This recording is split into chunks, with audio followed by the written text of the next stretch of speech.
SSLC result ಸುಮಾರು ಕಲ್ಯಾಣ ಕರ್ನಾಟಕದಲ್ಲಿ 2 ಲಕ್ಷ ವಿದ್ಯಾರ್ಥಿಗಳು SSLC ಪರೀಕ್ಷೆಗೆ ಕೂಡ್ತಾರೆ. ನನ್ನ ಅಧ್ಯಕ್ಷರೇ, ಅದರಲ್ಲಿ 1 ಲಕ್ಷ ವಿದ್ಯಾರ್ಥಿಗಳು ಫೇಲ್ ಆಗ್ತಾರೆ. 1 ಲಕ್ಷ ವಿದ್ಯಾರ್ಥಿಗಳು. ಇದಕ್ಕೆ ಏನಾದರೂ ಕಾರಣ ಇರಬೇಕಲ್ಲ. ಪಾಪ ಎಲ್ಲ ಮಕ್ಕಳು ಪಾಸ್ ಆಗಲೇಬೇಕು ಅಂತ ಅಪೇಕ್ಷೆ ಅಂತ ಕಷ್ಟಪಟ್ಟು ಓದ್ತಾರೆ, ಶಿಕ್ಷಕರು ಓದಿಸ್ತಾರೆ. ಆದರೆ ಫೇಲ್ ಯಾಕೆ ಆಗ್ತಾರೆ ಅಂದರೆ ಅವ್ರ ಮನೆಯಲ್ಲಿ ತಂದೆ ತಾಯಿ ಅಶಿಕ್ಷಿತರು, ಆ ಅಭ್ಯಾಸದ ಬಗ್ಗೆ ಅವರಿಗೆ ಅಷ್ಟೊಂದು ಮಹತ್ವ ಗೊತ್ತಿಲ್ಲ. ಅವನ ಮನೆಯಲ್ಲಿ ಬಂದರೆ ಅವರನ್ನು ಕಾಳಜಿ ಕೊಟ್ಟು ಓದಿಸೋದಿಲ್ಲ.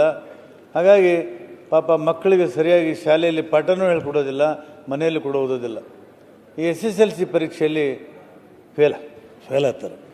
ನನ್ನ ಅಧ್ಯಕ್ಷರೇ, 2024-25ರಲ್ಲಿ ದಕ್ಷಿಣ ಕನ್ನಡ ಜಿಲ್ಲೆಯಲ್ಲಿ, ತಮ್ಮ ಜಿಲ್ಲೆಯಲ್ಲಿ ಮಾನ್ಯ ಅಧ್ಯಕ್ಷರೇ, 91.12% ಫಲಿತಾಂಶ ನಮ್ಮಲ್ಲಿ ಬಂದಿದೆ. ದಕ್ಷಿಣ ಕನ್ನಡದಲ್ಲಿ ಭಾಳ ಸಂತೋಷ. ಇವತ್ತು ದಕ್ಷಿಣ ಕರ್ನಾಟಕದಲ್ಲಿ ನಮ್ಮ ಮಕ್ಕಳು ಅಲ್ಲಿ ಪ್ರತಿಭೆಯನ್ನು ತೋರಿಸ್ತಾ ಇರೋದು, ಮುಂದೆ ಹೋಗ್ತಾ ಇರೋದು, ನಾವೆಲ್ಲ ಸಂತೋಷ ಪಡ್ತೀವಿ. ಅದೇ ಥರ ಉಡುಪಿ ಜಿಲ್ಲೆಯಲ್ಲಿ ಅದು ರಿಸಲ್ಟ್ ಬರಲಿಕ್ಕೆ ಮಕ್ಕಳು ಮಾತ್ರ ಅಲ್ಲ, ಅವ್ರು ಹೆತ್ತವ್ರು ಕೂಡ ಪ್ರಮುಖ ಕಾರಣ ಮಾಡ್ತಾರೆ. ನಾನು ಅದನ್ನು ಹೇಳಿದಲ್ಲ ಅಧ್ಯಕ್ಷರೇ. ಈಗ ನಮ್ಮ ತಂದೆ ತಾಯಿಗಳಿಗೆ ಕನ್ನಡವೂ ಬರಲ್ಲ, ಯಾವ ಭಾಷೆನೂ ಬರಲ್ಲ, ಓದೋಕ್ಕೂ ಬರಲ್ಲ, ಮಕ್ಕಳಿಗೆ ಏನು ಓದಿಸ್ತಾರೆ? ಅವ್ರ ಮನೆಯಲ್ಲಿ ಮಕ್ಕಳು ಕೂಡ ಜವಾಬ್ದಾರಿ ಪಾಲಕರು ತಗೋಬೇಕಾಗ್ತದೆ. ಆದರೆ ದುರ್ದೈವದಿಂದ ಆ ತಂದೆ ತಾಯಿಗಳೇ ಶಿಕ್ಷಣ ಕಲ್ತಿಲ್ಲ ನಮ್ಮಲ್ಲಿ. ನಾನೇ ಮೊದಲನೇ ಕನ್ನಡ ಶಾಲೆಗೆ ಪ್ರಾಥಮಿಕ ಹಂತದಲ್ಲಿ ಸೇರಿಕಾದಂಥ ವಿದ್ಯಾರ್ಥಿ ನಾನು ನಮ್ಮೂರಲ್ಲಿ. ಹಾಗಾಗಿ ಚಾರಿತ್ರಿಕ ಕಾರಣದೆ ಅಂತ ನಾನು ಅದಕ್ಕೆ ಹೇಳಿದೆ. ನಾನು ಈ ಉಡುಪಿ ಜಿಲ್ಲೆಗೆ ಬಂದರೆ, ನಿಮ್ಮ ಉಡುಪಿ ಜಿಲ್ಲೆಯಲ್ಲಿ 89.96%. ಅದೇ ಮಾನ್ಯ ಅಧ್ಯಕ್ಷರೇ, ಕಲಬುರಗಿ ಜಿಲ್ಲೆ ಬಂದರೆ 42.43%, ಅರ್ಧಕ್ಕಿಂತ ಕಡಿಮೆ. ಅದೇ ರೀತಿ ಕಲಬುರಗಿ ಜಿಲ್ಲೆ ಕಲಬುರಗಿ ಜಿಲ್ಲೆ ಕೊನೆ ಸ್ಥಾನ ಇದು ಪ್ರತಿ ವರ್ಷ. ವಿಜಯಪುರ ಜಿಲ್ಲೆ ಬಂದರೆ 49.58%, 42.43% ಫಲಿತಾಂಶ. ಮೈಸೂರು ಕೊನೆ ಸ್ಥಾನ ವಿಜಯಪುರ ಜಿಲ್ಲೆ. ಯಾದಗಿರಿ ಜಿಲ್ಲೆ ಬಂದರೆ 51.6%, 52.6%. ಬೀದರ್ ಜಿಲ್ಲೆಗೆ ಬಂದರೆ 53.25%.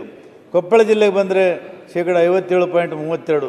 ಬಳ್ಳಾರಿ ಜಿಲ್ಲೆಗೆ ಬಂದರೆ 60.20%. ಕಲಬುರಗಿ ಜಿಲ್ಲೆಯ ಫಲಿತಾಂಶ ದಕ್ಷಿಣ ಕನ್ನಡ ಜಿಲ್ಲೆಗಿಂತ ಅರ್ಧಕ್ಕಿಂತ ಕಡಿಮೆ ಇರೋದು ನಮಗೆ ಶೋಭೆ ತರ್ತದೆ. ಮಾನ್ಯ ಅಧ್ಯಕ್ಷ, ಕರ್ನಾಟಕಕ್ಕೆ, ಕಲ್ಯಾಣ ಕರ್ನಾಟಕಕ್ಕೆ ಶೋಭೆ ತರ್ತದೆ. ಒಂದು ಸರ್ಕಾರ ಇದೆ, ಜವಾಬ್ದಾರಿ ಸರ್ಕಾರ ಇದೆ, ಶಾಲೆಗಳನ್ನು ಕಟ್ಟಿದ್ದೀವಿ, ಅಲ್ಲಿ ಓದ್ತಾ ಇದ್ದಾರೆ ಮಕ್ಕಳು. ಯಾಕೆ ಆದರೆ ಫಲಿತಾಂಶದಲ್ಲಿ ನಾವು ಹಿಂದೆ ಬೀಳ್ತಾ ಇದ್ದೀವಿ. ಇದ್ರ ಬಗ್ಗೆ ನಾವು ವಿಶೇಷವಾದಂಥ ಏನಾದರೂ ಚಿಂತನೆ ಮಾಡಿದ್ದೇವೆ? ಇದಕ್ಕೇನಾದರೂ ಒಂದು ಪೂರಕವಾದಂಥ ಒಂದು ವ್ಯವಸ್ಥೆಯನ್ನು ಕಟ್ಟಿ ಮಕ್ಕಳಿಗೆ ಉತ್ತಮವಾದಂಥ ಗುಣಮಟ್ಟದ ಶಿಕ್ಷಣವನ್ನು ಕೊಡಬೇಕಂತ ನಾವೇನಾದರೂ ಪ್ರಯತ್ನ ಮಾಡಿದ್ದೇವೆ? ಪರೀಕ್ಷೆಯಲ್ಲಿ ಮಕ್ಕಳು ಫೇಲ್ ಆಗ್ತಾರೆ, ಆಮೇಲೆ ಪತ್ರಿಕೆಯಲ್ಲಿ ಬರ್ತದೆ, ಪತ್ರಿಕೆ ಬರೆದ ಮೇಲೆ ಆರೋಪ ಪ್ರತ್ಯಾರೋಪಗಳು ನಡೀತವೆ. ಸರ್ಕಾರದವ್ರು ಏನು ಮಾಡ್ತಾರೆ? ಶಿಕ್ಷಕರ ಮೇಲೆ ಸವಾರಿ ಮಾಡ್ತಾರೆ. ಶಿಕ್ಷಕರದ್ದು ತಪ್ಪಿದೆ, ಪಾಲಕರದ್ದು ತಪ್ಪಿದೆ. ಆದರೆ ಮಕ್ಕಳು ಪಾಪ ಏನು ಮಾಡಿದ್ದಾರೆ?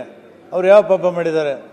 ಆ ಮಕ್ಕಳು ಫೇಲ್ ಆದಮೇಲೆ ಮಾನ್ಯ ಅಧ್ಯಕ್ಷರೇ, 1 ಸಲ ಅಲ್ಲ, ಸಪ್ಲಿಮೆಂಟ್ರಿ ಎಕ್ಸಾಮಿನೇಷನ್ನು 1 ಸಲ 2-3 ಸಲನೂ ಸಪ್ಲಿಮೆಂಟ್ರಿ ಎಕ್ಸಾಮಿನೇಷನ್ ತೊಗೊಂಡು ಕೊನೆಗೆ ಪಾಸಿಂಗ್ ಮಾರ್ಕ್ಸ್ ಹಾಕಿ ಅವರಿಗೆ ಪಾಸ್ ಮಾಡಿ ಕಳಿಸ್ತೀವಿ. ಮುಂದೆ ಅವರು ಕಾಲೇಜುಗಳಿಗೆ ಹೋದಾಗ ಅವರು ಮತ್ತೆ ಡ್ರಾಪ್ಔಟ್ ಆಗಿ ವಾಪಸ್ ಬರ್ತಾರೆ. ಯಾಕಂದರೆ ಗುಣಮಟ್ಟದ ಶಿಕ್ಷಣ ಕೊಡೋಕ್ಕಾಗ್ತಾಯಿಲ್ಲ.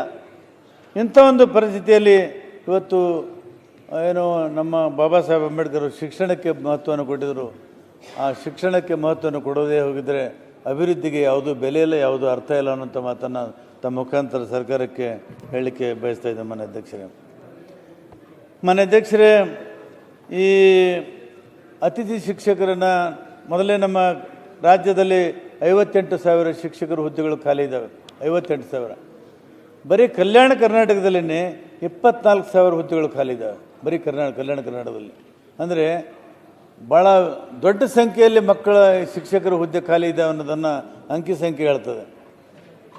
ಮತ್ತು ಅತಿಥಿ ಶಿಕ್ಷಕರನ್ನು ತೊಗೋಬೇಕಂಥೇಳಿ ಸರ್ಕಾರದವರು ಒಂದು ಏನಾದರೂ ವ್ಯವಸ್ಥೆ ಮಾಡಿದ್ದಾರೆ.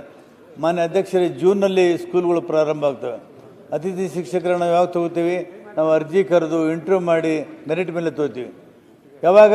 ಆಗಸ್ಟ್ ಸೆಪ್ಟೆಂಬರಲ್ಲಿ ಅತಿಥಿ ಶಿಕ್ಷಕರನ್ನು ತೊಗೋತೀವಿ. ಆಗಸ್ಟ್ ಸೆಪ್ಟೆಂಬರಲ್ಲಿ ಅರ್ಧ ಸಿಲೆಬಸ್ ಮುಗಿದಿರ್ತದೆ.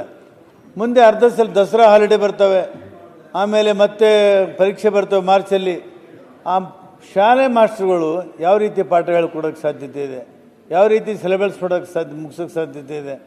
ಹೀಗಾಗಿ ಮಕ್ಕಳು ಅವ್ರ ಭವಿಷ್ಯಕ್ಕೆ ದೊಡ್ಡ ಹಾನಿ ಆಗ್ತಾಯಿದೆ.